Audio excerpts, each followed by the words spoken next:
tous, j'espère que vous allez bien. Alors petite vidéo qui va regrouper un peu tout, savoir ce qu'on peut faire au potager au mois de décembre. Alors comme vous savez, au potager au mois de décembre, au niveau semis, on va retrouver un peu les mêmes semis que sur le mois de novembre. À l'abri, bien sûr, c'est plutôt si vous avez une serre ou si vous êtes dans des climats doux, comme de la mâche, les salades d'hiver, de la fève.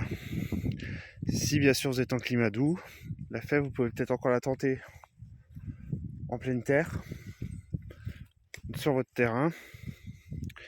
Et ensuite, voilà, au niveau semis, il n'y a vraiment plus grand chose à faire. Ou alors vous avez l'option de laisser reposer votre terrain aussi. Au niveau des travaux dans le potager, il va y avoir un petit peu de boulot encore. Donc moi, vous pouvez voir, c'est un peu l'hécatombe. Ça fait plus d'un mois que je n'ai pas pu aller au potager à cause de la pluie. Donc là, j'en profite, il ne pleut pas aujourd'hui, donc de faire déjà de une un peu la vidéo. Et de faire ensuite, je vais essayer d'avancer un peu. Donc qu'est-ce que vous pouvez faire au potager ? C'est préparer votre jardin à passer l'hiver.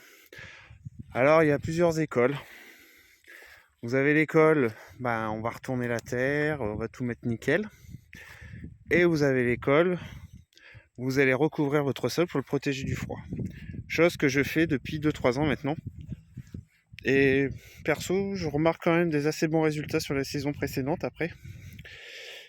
Là, j'avais mis tout ce qui était mes cultures de tomates, etc. J'avais tout posé, les cosmos. Bref, vous voyez, ça s'est complètement déjà bien décomposé. Il reste plus que les troncs. Vous pouvez donc faire cette méthode-là aussi. C'est-à-dire que là, j'ai mis du fumier décomposé, que j'ai recouvert avec du compost plein air, on va appeler ça. Et vous pouvez aussi rajouter des feuilles. Donc comme je vous dis, moi il pleuvait, j'ai pas encore plus le temps, regardez. Voilà, je vais pouvoir en ramasser. Et je vais recouvrir en partie de feuilles. Sachant que j'ai encore des cultures que j'ai fait. Donc j'ai de l'oignon blanc, j'ai de l'ail, des échalotes grises qui commencent à sortir. J'ai les poireaux. Bon, les œillets d'Inde, je vais pouvoir les retirer. C'est pas mal pour quasiment décembre qui arrive. Ils sont pas encore... ils sont encore bons.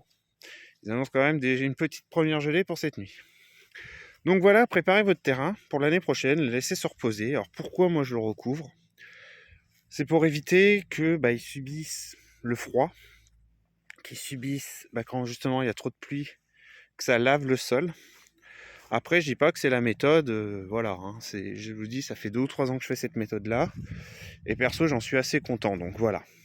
Donc là, je fais ça pour ça. Ensuite, là, je suis vraiment à la bourre, c'est Tchernobyl le jardin, là, je vous dis, ça fait 1 mois et demi que je suis pas venu, un mois et demi, ça a poussé de partout, j'ai des cosmos qui sont repoussés, enfin bref, c'est...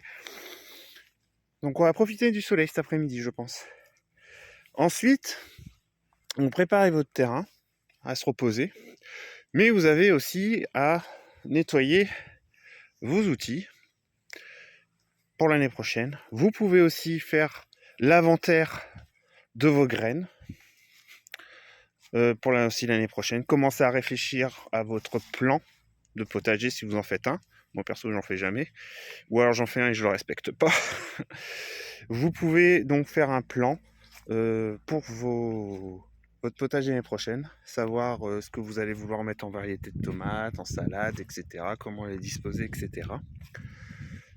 Donc, on va dire, voilà, décembre, c'est quand même une période qui est un petit peu plus calme,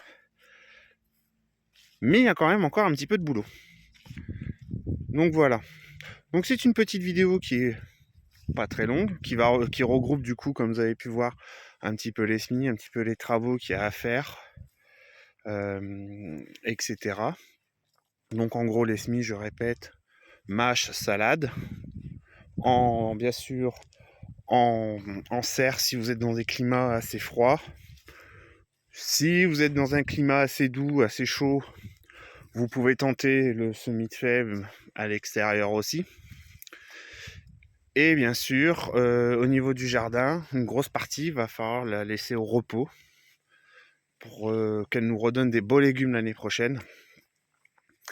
Et comme je vous dis, là j'ai du boulot qui m'attend. Je ne sais même pas si je vais pouvoir tout faire cet après-midi.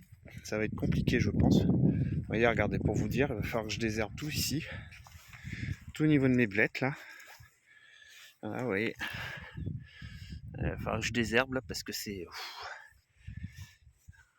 hallucinant comment ça a poussé quoi. Donc il y a du boulot en perspective. Donc voilà, les petits travaux à faire sur le mois de décembre. Pour ça, je n'ai pas fait de vidéo sur le qu'est-ce que je vais faire en semis. Tout simplement parce qu'il n'y a plus grand chose. Et là, j'allais vous répéter un petit peu ce qui est à faire sur le mois de novembre. Donc j'ai préféré faire une petite vidéo qui regroupe un peu les travaux à faire, les semis qui restent à faire. Et bien sûr, j'ai oublié de vous dire, il y a certaines récoltes à faire aussi encore au mois de décembre, comme les poireaux pour moi. Certains auront peut-être encore des carottes à récolter, peut-être du chou. Donc voilà. Bon, j'espère que cette petite vidéo vous aura plu. Surtout, n'hésitez pas à vous abonner si cela vous a plu et de liker. Et bonne journée à tous.